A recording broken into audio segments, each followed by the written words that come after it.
Hello friends, welcome to e-commerce by Sukla classes. I am Anubhav and tutorial on DBMS. Today's topic is SQL Data Type.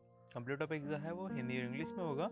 तो आज के हम जो चर्चा करने वाले हैं वो SQL की जो डेटा टाइप्स हैं उनके बारे में। तो लेट्स बिगिन। अगर आप सेल्फ स्टडी करना चाहते हैं हमारे चैनल पे तो अपने मोबाइल फ़ोन और लैपटॉप की आवाज़ को बंद कर सकते हैं।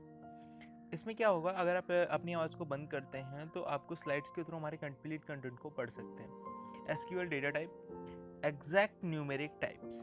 इसमें हमारा जो पहला डेटा टाइप है एग्जैक्ट न्यूमेरिक टाइप है। इसमें क्या होता है, ये कई प्रकार के होते हैं। फर्स्ट है इसमें इंटीजर। इंटीजर की जो रेंज है वो -2 147 483 648 से लेकर प्लस में उतनी ही है, और इसको 4 बाइट्स की स्टोरेज की आवश्यकता होती है। स्टोर होने के लिए 4 बाइट्स की नीड होती है इसे मेमोरी में। सेकेंड है बिग इंट। इसकी जो रेंज है उससे अधिक होती है और उस रेंज से लेकर उस रेंज तक है। इसको 8 बाइट्स की स्टोरेज की आवश्यकता होती है मेमोरी में। थर्ड है इसमें स्मॉल इंट। स्मॉल इंट की जो रेंज है वो -3 to 768 से लेकर प्लस में सेम है, और इसको जो है वो 2 बाइट्स स्टोरेज की आवश्यकता होती है मेमोरी में। फिर आता है टिनी इंट। टिनी इंट की जो रेंज है वो 0 से लेकर 255 तक होती है। इसे 1 बाइट की स्टोरेज की आवश्यकता होती है मेमोरी में। फिर आता है बिट डेटा टाइप की रेंज 0 से लेकर 1 होती है। इसको 1 बाइट में स्टोर किया जा सकता है। 6th नंबर पे आता है मनी जो है इस डेटा टाइप की जो रेंज है वो बहुत ज़्यादा आप यहाँ पे देख सकते हैं, और ये वहाँ से माइनस से लेकर उस प्लस तक जाती है। इसको 8 बाइट्स मेमोरी की आवश्यकता होती है। फिर आता है स्मॉल मनी डेटा टाइप की जो रेंज है वो आप स्लाइड में देख सकते हैं, -214 ऐसा समथिंग है, और इसकी जो स्टोरेज है वो 4 बाइट्स की होती है। तो इसे मेमोरी में स्टोर होने के लिए 4 बाइट लगते हैं। फिर डेसिमल है, इसकी रेंज आप देख सकते हैं, और न्यूमेरिक की भी। सेकेंड है हमारा डेट टाइम टाइप। ये डेट टाइम डेटा टाइप जो है वो इसे देखते हैं। इसके भी कई टाइप हैं। फर्स्ट है डेट।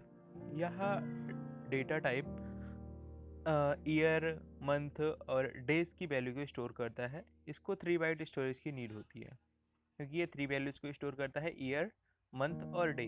ओके। फिर आता है टाइम। यह डेटा टाइप मिनट, आवर और सेकंड की वैल्यू को स्टोर करता है। फिर आता है स्मॉल डेट टाइम। यह डेटा टाइप जो है वो 8 बाइट्स की स्टोरेज को स्टोर करता है मेमोरी में। और कैरेक्टर डेटा टाइप नेक्स्ट है हमारा। इसमें जो है ये कई डेटा टाइप होते हैं, जिसमें हमारा है पहला कैर, जिसे हम कहते हैं स्मॉल में। फिर आता है वैर कैर। फिर आता है वैर कैर मैक्सिमम। फिर आता है 4 जो है टेक्स्ट। ओके, तो ये इतने डेटा टाइप्स हैं। फिर आता है यूनिकोड कैरेक्टर टाइप। तो यूनिकोड कैरेक्टर टाइप में ये भी कई तरीके के होते हैं। यूनिकोड जो कैरेक्टर टाइप हैं, ये डेटा टाइप जो है वो कई तरीके के होते हैं। पहला जो है वो एन कैर, यानी कि एन कैरेक्टर। फिर आता है एन वैर कैरेक्टर। फिर एन वैर कैरेक्टर मैक्सिमम। फिर आता है एन टेक्स्ट। फिर नेक्स्ट है हमारा Boolean data type. Boolean data type आप समझते होंगे, नहीं जानते तो आप आई बटन पर भी क्लिक करके इसके वीडियो को देख सकते हैं। इसको मैंने पहले भी एक्सप्लेन किया है।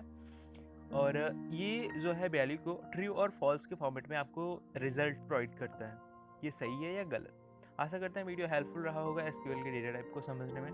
तो इस वीडियो को लाइक करें और शेयर करें अपने दोस्तों को, हम थोड़ी सी हेल्प कर सकते हैं एसक्यूएल के डेटा टाइप को समझने में या फिर किसी प्रॉब्लम को समझने में।